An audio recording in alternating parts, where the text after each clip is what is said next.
Excavation is the new Expedition is the new PoE league.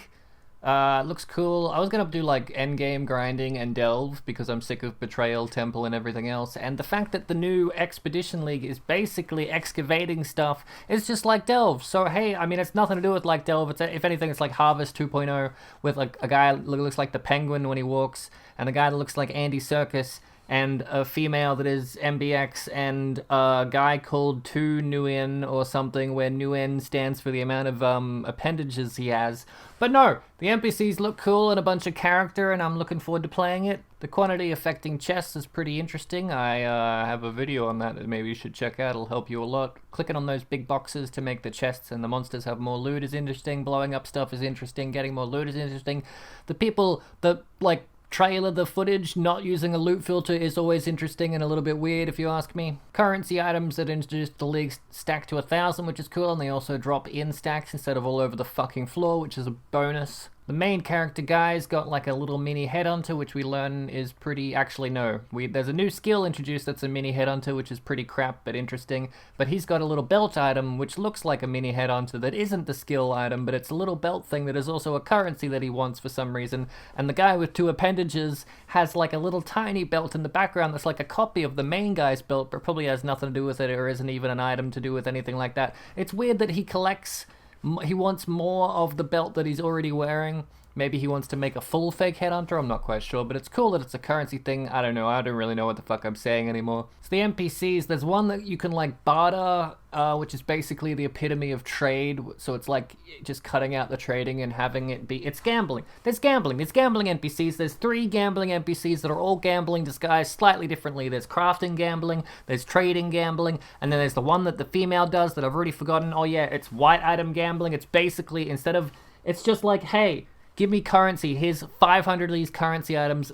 I could just use a chance orb and get the same result, but no, I'm gonna gamble out of an NPC vendor window because I'm way more likely to get a headhunter from this leather belt now that I've paid 600 virtual fucking credits for it. I don't know what came over me, I'm sorry. There's the main NPC. He's like the core part of the game. It's like, hey, dig up some stuff for me and get some currency. Cool, now that you've got that currency, you can exchange that currency with me, and I'll give you another map where you can go dig up more currency, except it's slightly better currency because it's a bigger map and there's more currency. There's less times you have to portal in and out of your currency map digging up areas, so you can go to the area with the big map and the lots of digging, and maybe you'll even encounter a boss. But most of the times you'll encounter a boss randomly in these logbooks, and sometimes these logbooks will have a box. They'll have a boss on it. It'll say, hey, this box has a boss, and you can trade this box with someone else who wants that box instead of randomly encountering the box within the map itself. Also, there's a new defensive mechanic, which is basically just health bar 2.0, but it recharges every 5 seconds, so if something gets through your dodge, it'll hit your health bar 2.0. If 2 damage gets through your dodge from a fucking white sand spitter, your entire 10k ward that you've built up is disabled for 5 seconds, and then the little fucking unique monster next to your 2k sand spitter, aka fucking elder invading your map or shaper being an absolute cunt, obliterates all your HP as your defenses fail. No, but yeah, ward seems cool. People who want to spec into that, fucking knock yourselves out, because I know sand spitters will be doing it for you. I know my place. I know I'm shit at this game. I don't really want to talk about the skill gems. The Reaper one looks cool. I'm probably going to play that. Don't play it with Dancing Dervish, because Dancing Dervish, first of all, isn't immune to damage. The Reaper will totally eat a Dancing Dervish, and it won't get rid of your rampage, so you'll be rampaging but unable to spawn more dervishes. Don't do it, it's going to be shit. Let me do it. No, I'm not going to do it. Oh man, all my builds got destroyed. I was going to play caster on crit, but now it's going to cost mana. How the fuck am I going to manage that? Don't get me wrong, I'm all for completely decimating skills, making the game harder, because people will adapt, and that's the whole point. Every league change is the meta getting changed. Oh no, my nerfs. Bring on the nerfs. I want to see all the nerfs. There's going to be there's not going to be so many nerfs. I want there to be every nerfs, and fuck buffs, you know? People, I just thrive in pain and suffering. I appreciate all the changes and stuff. Kind of shit that we don't get a better trade, but I guess we could just ignore better trade and just use the NPCs and get rares that way. Like, who the fuck harvest, first of all, and fuck crafting. I'm gonna be spending all of my days farming little tiny little pebbles and shit to trade to that lady who's like, or that guy who's like, yo, I make this better if you want this rock to be better. I'm like, fuck yeah, make it better. I'm never going to use this base, but keep making it better. And then he'll keep getting better. And then he'll just keep it for me until I have enough currency to buy it. Fuck yeah, that's like better than any trading I could ever ask for. That main person out of the entire league, that guy whose name I've forgotten, was it Rog or something? I just want Rog to be in my hideout permanently. Even when this league ends, give me Rog. I want Rog. Oh yeah, Royale is back. I'm not going to play Royale. I know I'm shit at the game, like, in general. So playing against other players and them kicking my teeth in isn't exactly an experience I want to experience. But the little skill tree in it's really cool. They should give that little skill tree to any IGN reviewers that come in to, like, play the new league and stuff like that, so that they can actually, you know, progress through the game at a reasonable pace and actually write a decent review. I actually didn't really read the IGN review. I just heard it was shit, and ragging on it seems like the most amount of fun I could get out of a Royale experience. But yeah, the skill changes and stuff look really cool. I look forward to like a lot of them I'm like, wow, I really want to play that, but I know I'm shit at the game and shit at making builds, so I'm probably going to wait for other people to play it, and then I'll even then I'll live vicariously through other people's videos and never actually get around to it myself. I just want to play Volatile Dead again, but now I have to use mana. How the fuck? Okay, I'm just going to play Mind Over Matter Volatile Dead, but not turn on Mind Over Matter, so I've suddenly got all this mana generation that I didn't know I needed, and now I can just actually... You know what? I'm probably okay unless the patch notes come out and be like, yo, Volatile Dead is literally dead. Volatile, get fucked. Your skill is dead. Shit. Flask changes are cool. It's a little weird that they're like, here's the, like, Flask quality of life, but it's in the form of an RNG currency you gotta slap on your Flask instead of a tick box. But I guess, you know, they gotta do what they gotta do. More choices are good, and more RNG choices are good for GGG, because it means you'll be playing longer to get to the point where you actually get the quality of life, so that you can play longer to get to the point where you get the quality of life, so you can play longer so you can get to the point where you get the quality of life. That's about everything I can think of. Thanks for getting to the end of this. There's a thing that I am going to do in Standard that has been 3 years in the making, so keep an eye out for that video/stream whenever that happens. Also, another episode of the Extended Discussion podcast coming up soon. I don't know how long that's going to be, like 3 to 5 to 7 hours, depending on how long I can get people to actually hang around for and stuff. We're also on, like, different platforms and stuff now, so if you want to watch it or listen to it not on YouTube, that is available. Oh shit, you know what I should do? Let's actually just look at the expedition page on the PoE website. One sec, let me load that up. Okay, this guy looks like Andy, so anyway, get out everything. Okay, yep, I was gonna do endgame farming, I mentioned that, right? I was gonna do endgame, and this is the league where they utterly decimate everything, including half of the builds that I wanted to play. But yeah, it's... Expedition Excavation. Do you reckon they would call it Excavation early on because that's what the game mechanics were, but then they're like, we can't call it Excavation because it's too similar to Delve, so let's call it Expedition instead, but leave Excavation in there? It's so confusing. That's okay. Yeah, I'm gonna do Expedition. I'm gonna play Expedition. I'm gonna get to Endgame, and I'm gonna do some delving. That's all I'm doing. I also need 100 to 1... I need 1,000 exalts for a meme in the league. That's not gonna happen, but hey, maybe we can do it. You get the standard meme, yep, got the podcast, yep, okay, cool, let's redo everything. It's just pictures and stuff, right? Okay, cool. Default fog settings, you won't be able to turn it off. More fog, lots of fog, post-processing fog. Chests and stuff, it's pretty cool, pretty cool. It's okay, yep, no more pictures and stuff, and it's the NPC haggling and the currencies and stuff. That's the guy I think is the really good one in my eyes, maybe. This is the guy that you barter with.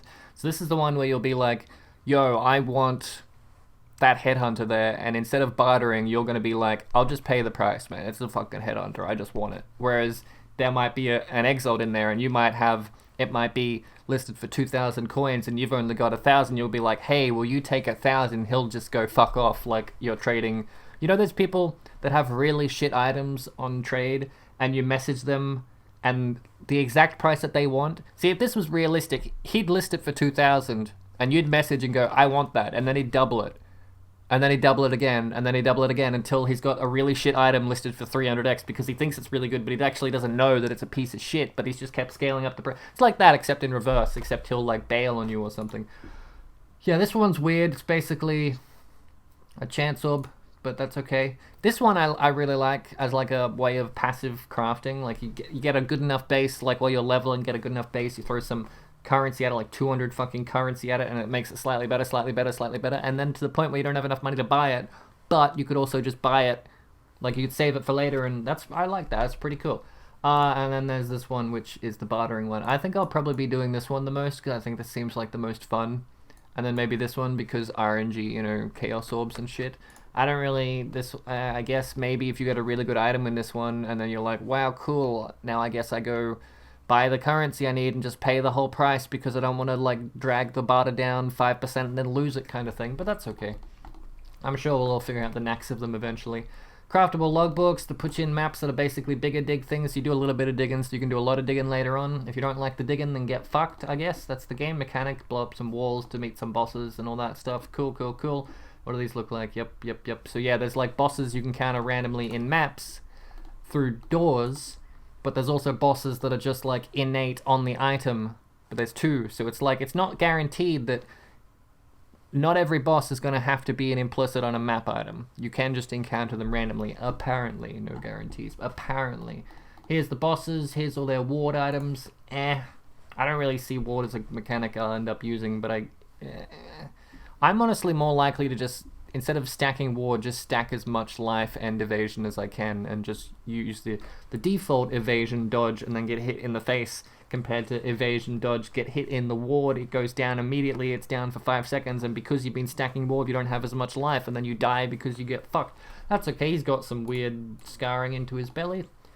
There's the sword guy. This is my face when I drop my fucking phone. Why? God damn it, first world problem.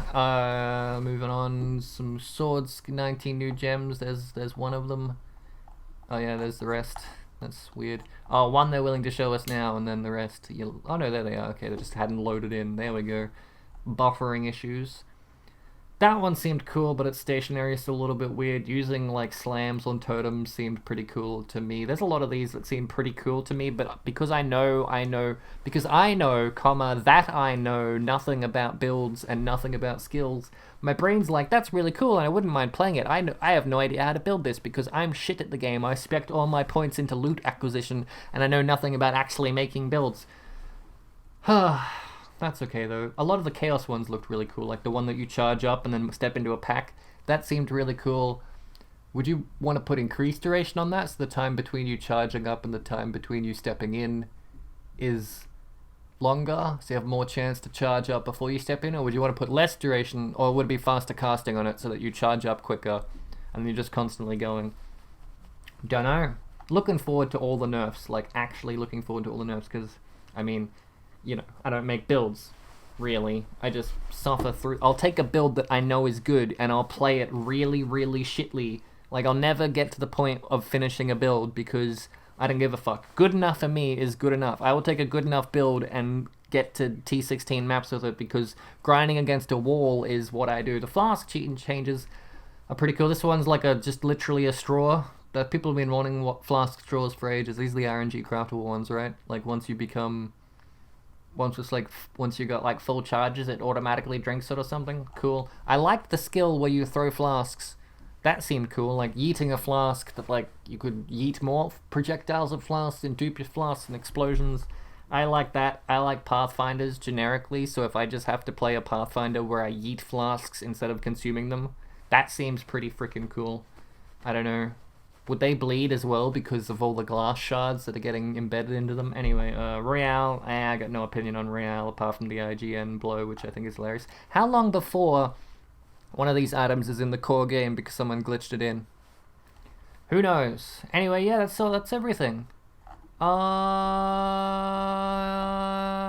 see you in the next video, which will be the podcast episode, where we talk about all of this, except for a lot longer, and I talk to other people and ask them why they're hyped and why I should be hyped, because, I mean, I'm looking forward to the buffs and the nerfs and all that shit.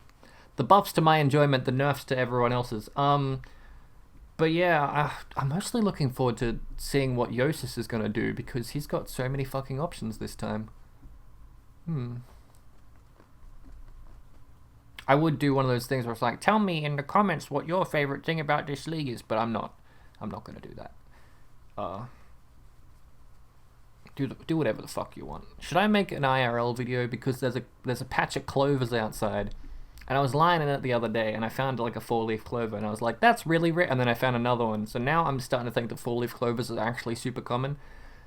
Maybe I just go make a real life video where I just lie in a clover field for like 10 minutes looking for 4-leaf clovers. Would you watch that? Maybe that's my next video. You know, I can't see anything.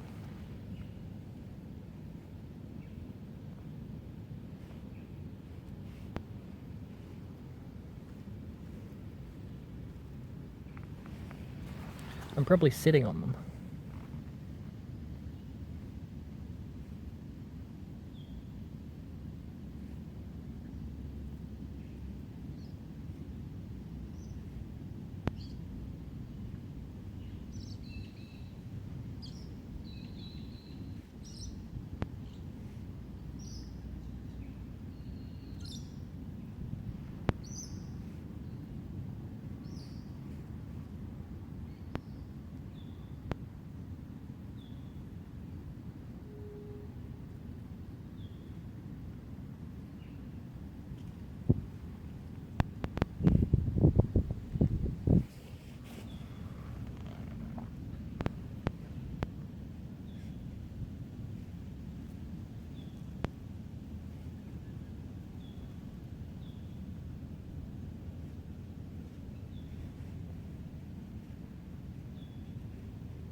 Oh shit.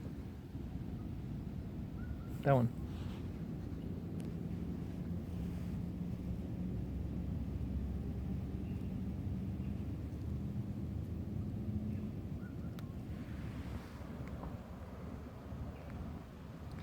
Out of focus. Come on, you fuck. 1, 2, 3, 4. Oh, wasn't that relaxing? Anyway, I've decimated the population. Now this one's not gonna breed. But they're way more common than I thought. You just gotta, like, you know, be patient and shit. I'm just gonna keep looking, if I'm honest. Why'd I pick it? What's wrong with me? I've already, like, I found a big one, like this big. Come on. I found a big one, and I'm flattening it in a book. I didn't realize they were that common. Maybe I'm just really lucky.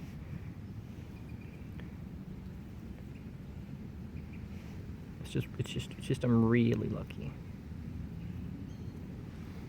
Am I gonna just sit here for another 3 minutes and look for a 4-leaf clover? Fuck yeah, I am.